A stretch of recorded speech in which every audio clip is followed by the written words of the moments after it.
Hey there, my name is Madeline Wagner. I am a kindergarten through 12th grade certified art teacher in Wisconsin, and I am here to show you how to make these awesome Zentangle water blob art pieces.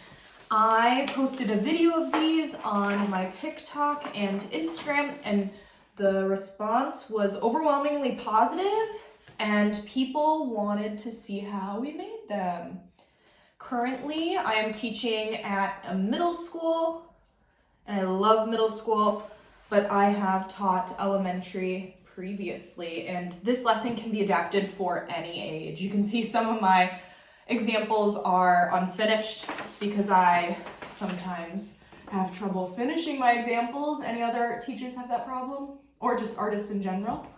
But yes, you can see how this project is really, really diverse and can be tailored to a lot of different things.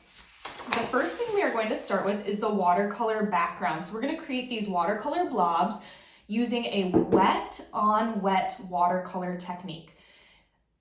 We always start by writing our name on the back of our paper. And then we flip it over. Now to use this technique, we are going to wet our paper first. I am just going to create kind of a little sphere, circular shape with a pretty good amount of water. Now, if your watercolors are not activated yet, you're going to have to do that. We activate our watercolors by adding some water to them and just swirling it around. I have metallics, sparkly, and regular watercolors, so I'm excited about that.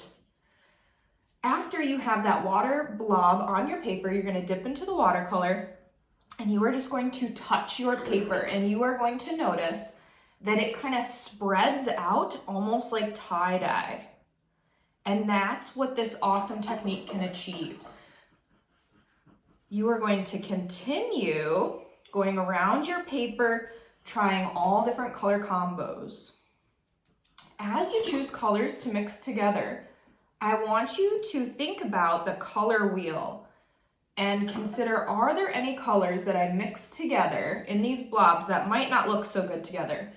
I'm thinking about the complementary colors. So if I mix purple and yellow, it might kind of combine to be kind of like a brownish. So if that's not what you're going for, then I wouldn't combine those colors. And I'm just going to go around my paper and continue creating these blobs. If the watercolor is not spreading, that means you probably don't have enough clean water on your paper to start out with. Now there are two variations. Well, there are many variations, but one variation is something like this, where I would keep all of these blobs separate, so I don't want them to drip across my paper. You can see I have a large variety. I have large watercolor blobs, medium, small, and everything in between. The other option is something like this, where you allow the watercolor to drip across the paper. So those are the two options. If you want to drip across the paper, as your watercolor blobs are still wet, you are going to pick it up and allow it to drip. Now, sometimes the drips are too random for my liking. So if I want to manipulate it so that it drips in an exact spot, I can lift up my paper like I'm doing and add some water so that I can make sure that it drips where I want it to. Ultimately, we are trying to create these sections so that our designs later on, those will go into the negative space if you chose this design. If you are choosing to keep the watercolor blobs round, then your Sharpie designs would go on top of the watercolor. So I'm going to finish this up and be right back. Thank you. I have both my composition examples. Here is an example of the drip drop one. With my classes, I talk a lot about a balanced composition. We don't want random white spaces that are overwhelming or larger than other areas. We want this to look nice and cohesive. We don't want our eyes to be drawn to a random spot without any color. I want to be careful to lift this one up, which I tell my students as well, because I want this one to stay in those blobs. Now, like I said, there are so many variations of this project. You could go so many different directions with this. I will show a couple examples. I give students choice in this. So this is an example of a space theme. A lot of my students are inspired by space with this project. Here I have that floral inspired one. Something I want to point out is many times I bump my table or accidentally make an irregular drip with these blobs. And so I'm going to show you an example of that. See that flower down here? Here I incorporated that and you can barely see it. So it's okay if yours doesn't turn out with the watercolor or you accidentally bump your paper and it flies around. The hot air balloon example is a great one. This was a student's and they wanted to restart and I said, oh, give me that paper, I'm gonna make it a happy accident. So here we've got a hot air balloon that is deflating. It popped. I would not want to be in that hot air balloon. But you can see for a number of them, there was some drips on the paper because I bumped the table. And so I was able to incorporate those into my design. So I almost look at that as like a happy accident challenge. So once you have found your inspiration for your artwork, then we talk about patterns. We talk about variety. We talk about unity. This was an example of a lesson that I did with lower elementary, first grade. And so we just talked about adding simple designs to hot air balloons. So everyone did this blob theme. I didn't give them the choice.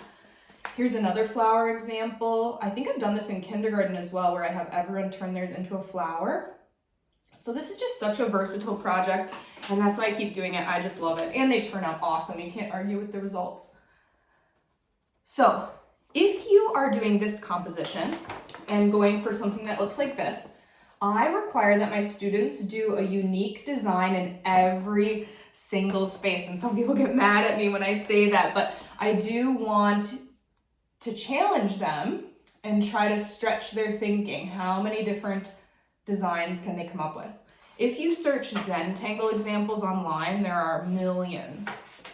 So the first step for a piece like this is to begin by outlining the sections that you want to make designs in. Now this one's a little bit chaotic, and so the student had to draw extra connections to divide some of these spaces. So I talk about making designs that are more complex than just like simple shapes or stripes or simple dots.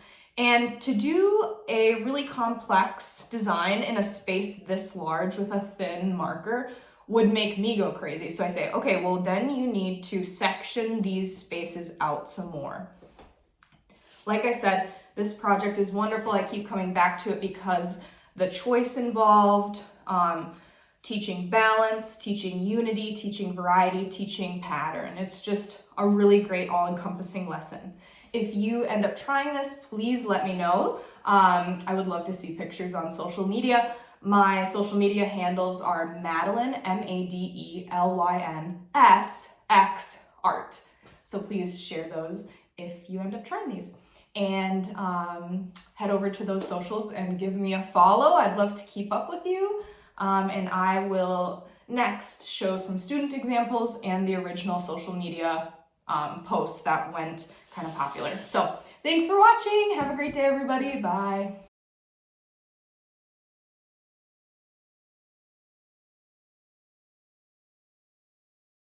This is one of my favorite projects of the quarter. Students either make watercolor blobs that stay in a circle, or they allow the watercolor to drip all over. And then they use Sharpies and fine line markers to add, we call them Zentangles, but they kind of get you into like a Zen state. So these are some of the examples that I showed. Oops, everything just fell. These are some of the student examples. So these are 8th graders. That's incredible. This one, they get really creative with their designs too. Here's another hot air balloon inspired one. This person is like incorporating comics, their comic style drawings. Here's a finished one. So they turn out like really jam-packed and maybe even a little chaotic. That's so cool. Look at all the bugs. This one is amazing. Look at these intricate designs. Here's some more examples of those Zentangles. This person is inspired by like snails. How cool. I'm trying to encourage them to add a couple more elements, maybe other bugs or sticks or something, but it's amazing. This person is creating an earth and then like someone with a telescope looking out into space. I'm just blown away by these really extremely intricate designs made with a fine line marker. Just amazing. They blow me away. Have a great